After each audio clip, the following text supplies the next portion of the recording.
बरतानिया में मुसलसल बढ़ती गर्मी के सबब सैकड़ों स्कूलों को बंद कर दिया गया, जबकि एक बड़ी रेल कंपनी ने मुसाफिरों को आइंदा 2 रोज सिर्फ ज़रूरी काम होने की सूरत में ही सफ़र करने का मशवरा दिया है। तफसील हमारे नुमाइंदे सईद न्याजी की रिपोर्ट में।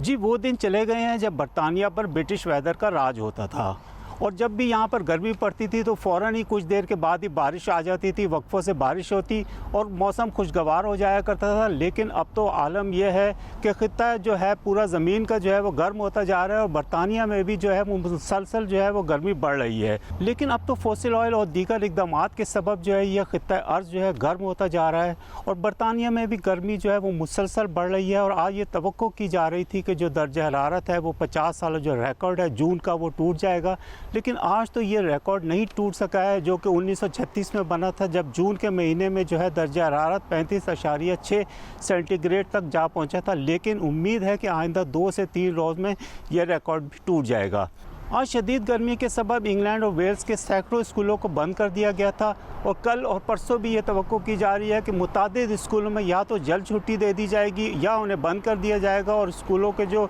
तुलबा हैं उनके वालिदैन को जो है वो मुकामी अथॉरिटी से इस हवाले से आगाह करेंगी।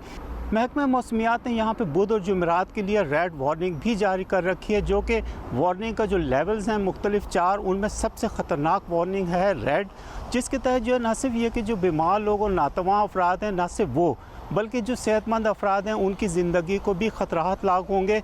जबकि मुल्क की एक बड़ी कंपनी ग्रेटर टैम्स लिंक ने रेलवे मुसाफिरों को बुध और जुमेरात को सिर्फ ज़रूरी काम होने की सूरत में ही सफ़र करने की हिदायत की है।